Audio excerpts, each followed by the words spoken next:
இது சூர்யா சார் வர்சாதி. I'm gonna make him an offer he can't refuse. இந்த பத்திரிகை தம்பி நீங்க? Time pass.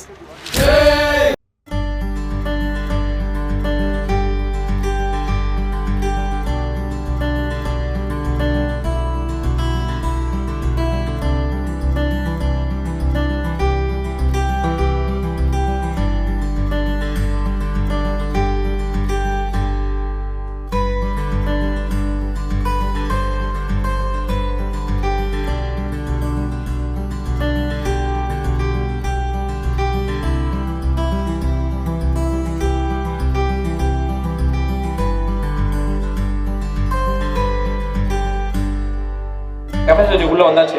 பார்த்தீங்கன்னா ஃபஸ்ட் வந்து அவங்களோட ஸ்பெஷல் மேக் அண்ட் சீஸ் கொடுத்துருக்காங்க. மேக் அண்ட் சீஸ் பாஸ்தாவில் வந்து சீஸோட கன்சிஸ்டன்சி தான் மெயின். சீஸ் வந்து கரெக்டான இது ப்ரொபோர்ஷன் டாப்லேருந்து பாட்டம் வரைக்கும் எல்லாத்துலையும் ஈவனாக ஸ்ப்ரெட் ஆயிருக்கு. Chicken mac and cheese pasta chicken பீஸும் நல்லா ஒரு பெரிய சைஸில் க்யூப் சைஸில் இது பண்ணி கட் பண்ணி போடுவாங்க. இந்த சீஸோட ஃப்ளேவர் வந்து ரொம்ப அதான் எல்லாத்துலேயும் ஸ்ப்ரெட் ஆயிருக்கு, கரெக்டாக இருக்குது. ப்ளீனாக இல்லாமல் ஒரு ஃப்ளேவர்ஃபுல்லாக இருக்குது. இந்த சீஸ் சிக்கனுமே பார்த்தீங்கன்னா ஹார்டாக இல்லாமல் ஓரளவுக்கு சாஃப்ட்டாக இருக்குது, கரெக்டாக பாயாக இருக்குது. சிக்கன் சில்லி சீஸ் ஃப்ரைஸ் கொடுத்துருவாங்க. இதில் பார்த்தீங்கன்னா சீஸ் வந்து பயங்கர ஓவர்லோடாக இருக்குது. சீஸ் வந்து ஆல்ரெடி நிறைய இருக்குது சீஸு. அதுக்கப்புறம் பெல் பெப்பர்ஸ், அப்புறம் சிக்கன் அது மாதிரி பாஸ்தா மாதிரி இதுவும் பெரிய பெரிய க்யூப் சைஸில் போட்டிருக்காங்க. சிக்கன் வந்து நல்லா சாஃப்ட்டாக இருக்குது. அதாவது வெளியே ஹார்டாக இருக்கா, நான் உள்ளே இது பண்ணிங்கன்னா சாஃப்ட்டாக தான் இருக்குது. ஓகே, இது ஒரு சீஸாக இருக்குது, சாப்பிட்டு பார்ப்போம் அப்படின்னு. ஃப்ரைஸ் வந்து இது என்னன்னா ஃப்ரைஸ் பண்ணி இருந்தாலும் இந்த சீஸ் சிக்கன் அந்த பெல் பெப்பர்ஸ் அப்புறம் மேலே போடுற அந்த ஃப்ளேக்ஸ் அதெல்லாம் சேர்ந்து ஒரு தனி ஃப்ளேவர் இருக்குது. ஒன்று ஒரு ஃப்ளேவர். ஃப்ரைஸ் வந்து பார்த்தீங்கன்னா நிறைய நாளில் வந்து ஓவர் ஃப்ரை பண்ணி ரொம்ப கிறிஸ்பி ஆகிடும், ரொம்ப ஆயில் அந்த மாதிரி ஆயில் ஃப்ரைஸ் எனக்கு பிடிக்காது. இதில் பார்த்தீங்கன்னா கரெக்டாக சாஃப்டாக ரொம்ப ஆயிலும் இல்லை, வெளியே ஓரளவு கிரிஞ்சாக இருக்குது, ஆனால் உள்ளே ரொம்ப சாஃப்டாக தான் இருக்குது. இதான் ஆக்சுவல் ஃப்ரைஸ். இது ரெகுலராக சாப்பிட்டா இந்த ஃப்ரைஸ் வந்து செம்மையாக இருக்குது. டிக்கா பீஸா கொடுத்துருக்காங்க. இதில் பார்த்தீங்கன்னா பண்ணி வந்து நிறைய க்யூப் பீஸ், நிறைய பெரிய பெரிய பீஸ் க்யூப்லாம் போட்டிருக்காங்க. பெல் பெப்பர் அப்படி இதுலேயே மேலே ஃப்ளேக்ஸ் போட்டுருக்காங்க, ஒரு ஸ்பைஸ்க்காக ஃப்ளேக்ஸ் போட்டுருக்காங்க. ஃபஸ்ட்டு வந்து பார்த்தீங்கன்னா ரொம்ப தின் கிடையாது, 3 லேயராக தனியாக பிரிஞ்சிருக்கு. சாஸ் கிரஸ்ட் சீஸ் ஃப்ளேவர் தான் அதிகமாக இருக்குது. நான் கடைக்கு ஆல்ரெடி நிறைய வாட்டி வந்திருக்கோம்.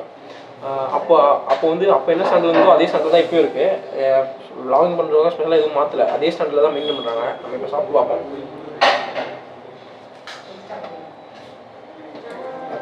பீட்சா வேறு லெவலாக இருக்குது. சாக்லேட் கேக் வந்துருச்சு. பார்த்தீங்கன்னா தெரியும், வரும்போதே வந்து ஆக்சுவலாக உள்ளே இருக்க சாக்லேட் அப்படி வெடிச்சு வெளியே வந்துருச்சு. இதை கட் பண்ணால் ஃபுல்லாக சாக்லேட் தான், திக்கான சாக்லேட். பெரிய பைட் எடுத்துப்போம், ஏன்னா கிடைக்காது. சூப்பராக இருக்குது. இது வரைக்கும் நான் சாப்பிட்டு சாக்லேட் இது one of the best. Chocolate உள்ளே வந்து பார்த்தீங்கன்னா ஹார்டாக இருக்கும், ஒழுங்காக ஃப்ளோ ஆகுது. இங்கே பார்த்தீங்கன்னா பயங்கரமாக இருக்குது. செம்ம அந்த ஸ்வீட்னஸ், அந்த சாக்லேட் ஃப்ளேவர் மேலே இருக்குது, எல்லாமே வேறு லெவல். இப்போ ஸ்கூலில் அந்த வெனிலா ஐஸ்கிரீம் கொடுத்துருக்காங்க மேலே. அடுத்து நம்ம இந்த வெனிலா ஐஸ்கிரீம் சாப்பிடுவோம். ஐஸ்கிரீம் கொடுத்துருக்க ப்ரோ. வெனிலா ஐஸ்கிரீம் வந்து இதில் சாக்லேட் ஐஸ்கிரீம் ஊற்றி கொடுத்துருக்காங்க. இது ரெண்டும் சேர்த்து சாப்பிட்டா ஒரு ஹெவன்லி எக்ஸ்பீரியன்ஸாக இருக்குது. சீரியஸாகவே செம்மையாக இருக்குது. இந்த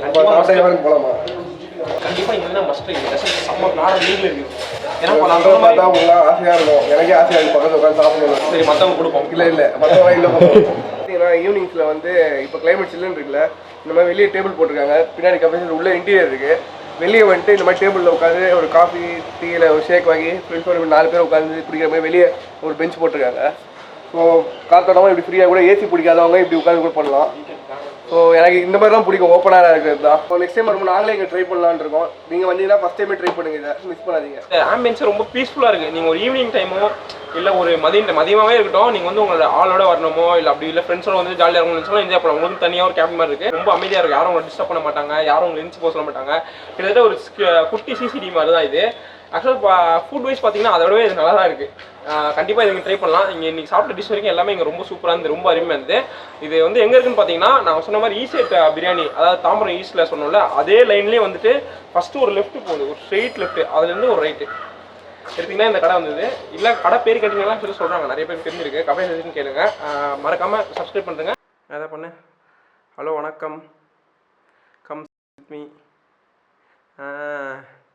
மார்ஸ் பேக்ரவுண்டில் போட்டு ஒன்று வச்சு